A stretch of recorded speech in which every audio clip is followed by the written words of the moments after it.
The 2020s didn't exactly start off smoothly. In 4 years, we've suffered a global health crisis, 2 wars, and seen a rise in political unrest. Countries around the world are struggling with the cost of housing, and many are still reeling from the effects of inflation. And our workplace has, for many, changed irrevocably. New technologies like AI threaten old jobs, shifting demographics bring new interpersonal challenges on teams, and our work location, be it at home, the traditional office, or a hybrid of the two, has become a flashpoint between leaders and employees. I think that post-pandemic, the workplace has changed in some ways for the good, but in other ways, there is so much economic uncertainty, there's political unrest. The pressures are increasing on leaders, employees, and organizations. So what we're seeing is ever-increasing amounts of anxiety and stress. In fact, there's some conversations now around how burnout is the new baseline, which is really concerning. That's Julie McCarthy, a professor of organizational behavior and HR at the Rotman School of Management in the University of Toronto, Scarborough. She studies anxiety and stress in the workplace and how organizations can and should help their employees cope. And amid a growing burnout epidemic, she has an antidote: resilience. But what is resilience, and how should organizations help instill the skill in their teams? Welcome to the Executive Summary. I'm Megan Haynes, editor of the Rotman Insights Hub.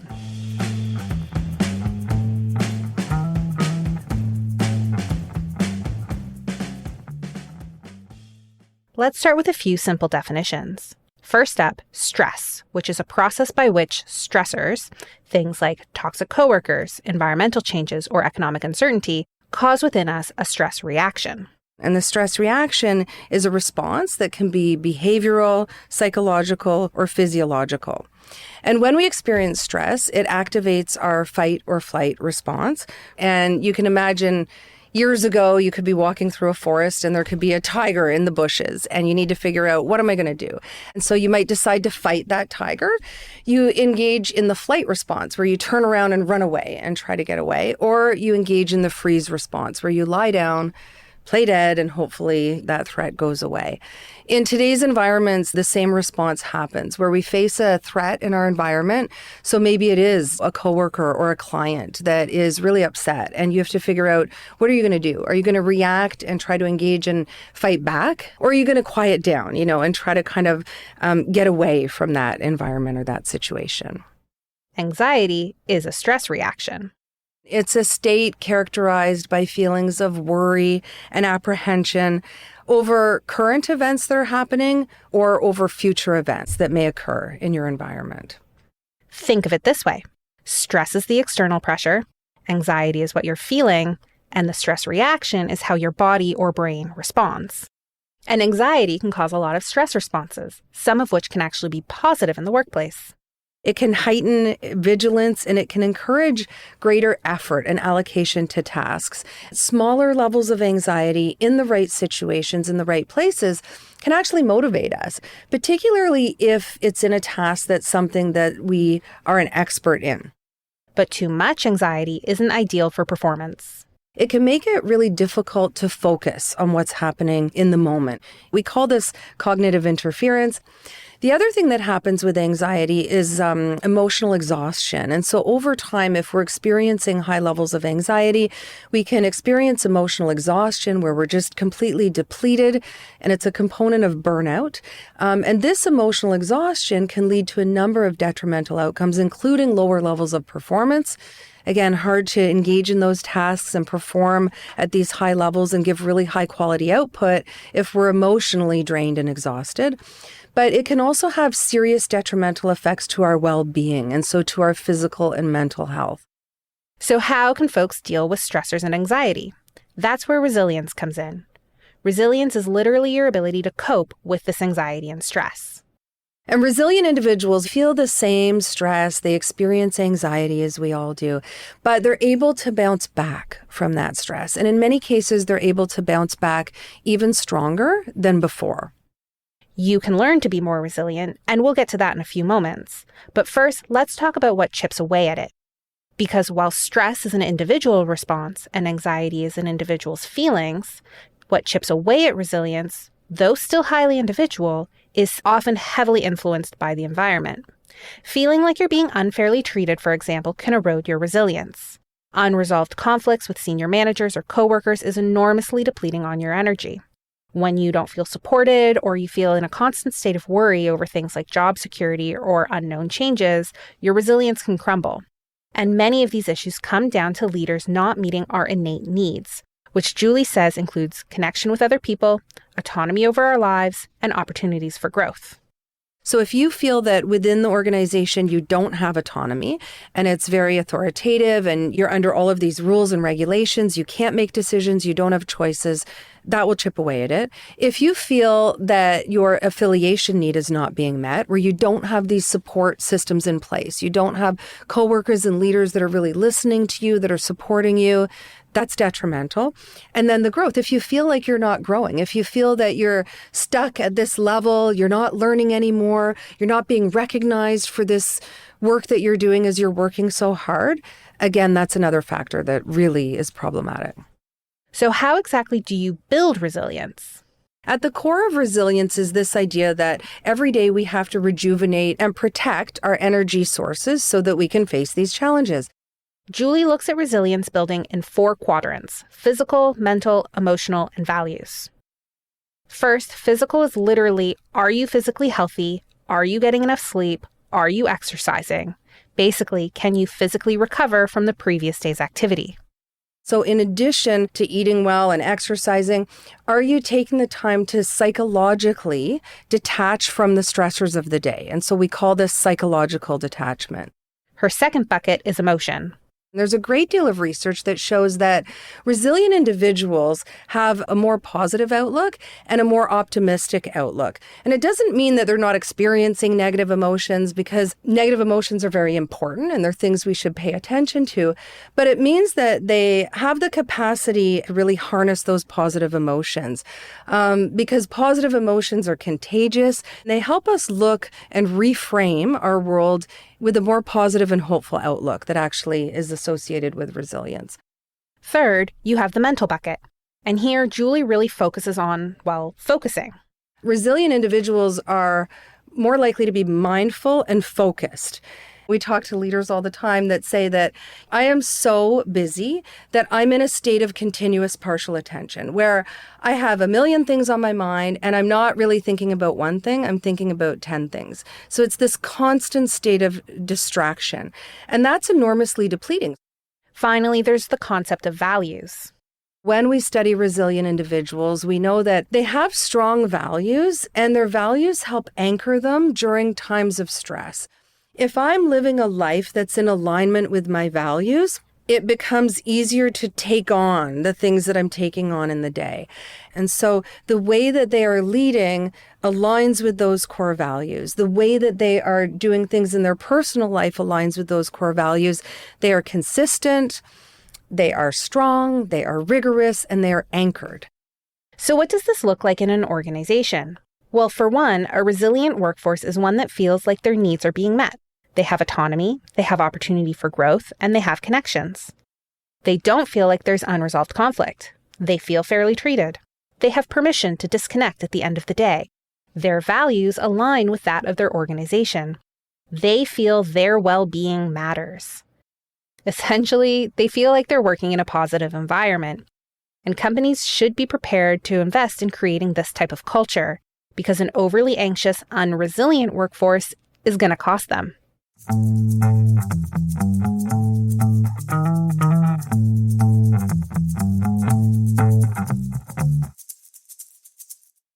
I think organizations have an enormous responsibility to create a culture that fosters high levels of resilience. And it's not just that it's the right thing to do, it's the ethical thing to do. It has a direct impact on the bottom line. Regular listeners of this podcast know that employees who are emotionally exhausted or don't feel cared for don't end up bringing their best selves to work. And so we see these employees who are not fully engaged. They're doing kind of the minimum.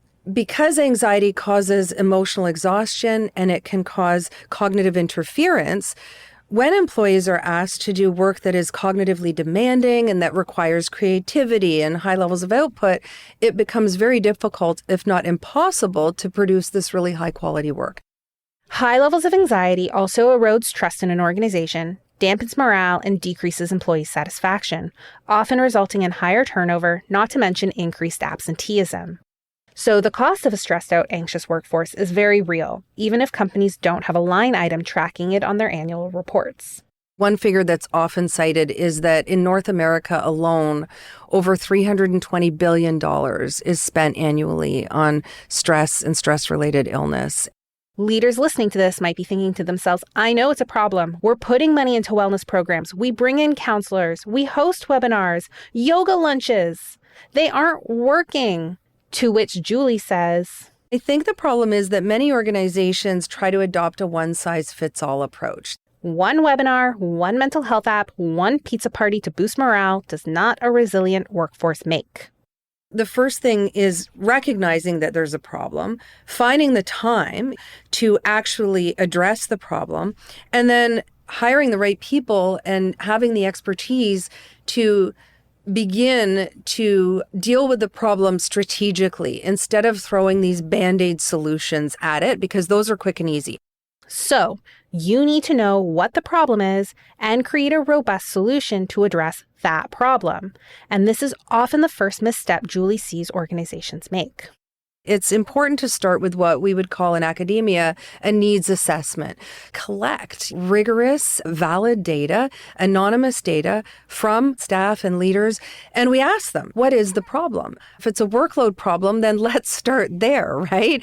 Let's not throw a pizza party, because if we do try to throw solutions that are not aligned with the needs, we're going to create a workforce that feels less heard, less engaged, and will make the problem, in fact, even worse.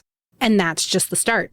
Now, once those programs are developed properly, a lot of companies will stop there. They'll implement them and they'll be like, okay, good, we did it. We need to assess and evaluate. And we need to say, okay, did this program actually, in fact, work? Is there actually a behavioral change? It might be that they learn from that program and they walk away saying, okay, that was great. I learned all these new strategies. But you know what? There's impediments to me actually doing this within the organization. So I learned that with my team members, I could modify the way that our Zoom meetings are done in these 5 ways, but I actually can't do that within this organization because the way that we're structured or set up doesn't allow it. Then we still have a problem. After the behavioral changes, do we get results? We might have changed that behavior, but did it actually make things better? It's a cyclical, never-ending process where we're constantly assessing and evaluating where are we at, where do we need to change, how can we be better? And it's important to remember that building a culture that encourages resilience is often a big cultural change for organizations. And your company might fall anywhere on the we're great at caring for our employees to we're totally toxic and everyone hates us spectrum. So the time and investment you need to put in is going to vary. Resilience is complex and humans are complex. And when we're living in this complex world, we're looking for these quick solutions, but they unfortunately don't exist.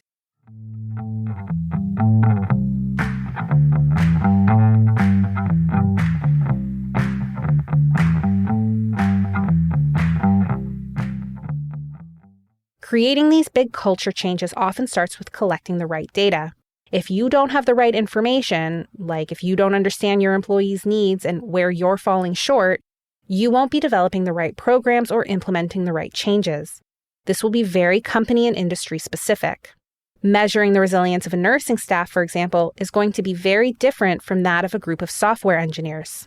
But generally, Julie suggests companies begin by tracking a few employee measures, including well-being and engagement, mental health, and even resilience. Look into absenteeism and presenteeism. How often are they there but not actually there, right? And of course, it's important that organizations figure out if their employees' innate needs are being met. Do they feel that they have the autonomy within their job to be able to make the decisions that they should be able to make, that they have control over the things they feel they should have control over, that they are able to develop these strong interpersonal connections with their coworkers, with their leaders that help support them during times of uncertainty, during stress, and that they feel that they have the potential for growth, to be able to actually grow within their roles, to progress within the organization. Organizations also need to look holistically.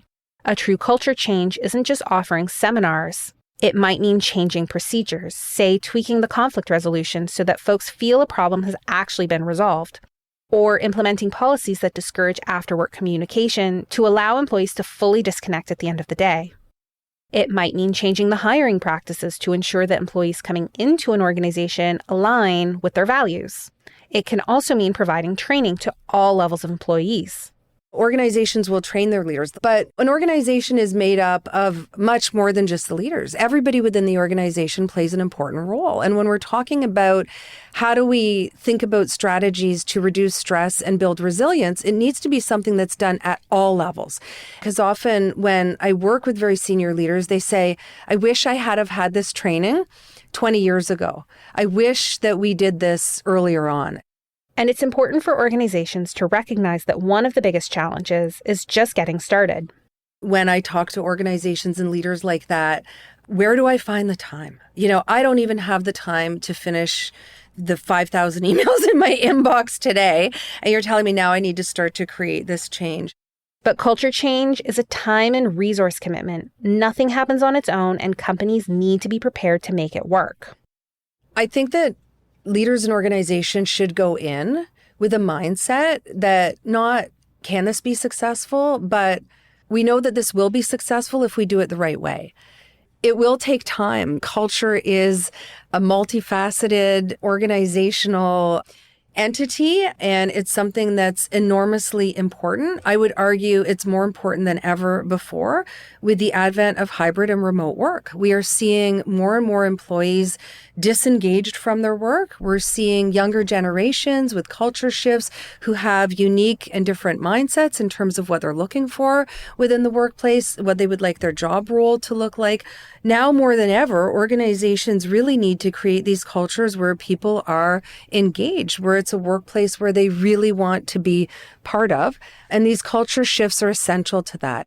Ultimately, Julie wants leaders to remember that building a resilient workforce isn't just a smart business decision, it's an investment in the well-being and long-term success of employees and organizations alike. Because remember, organizations are ultimately made up of people. It is a considerable investment of time and money, but if it's done properly, it's not a matter of will it work, but it's just a matter of when. How long might it take?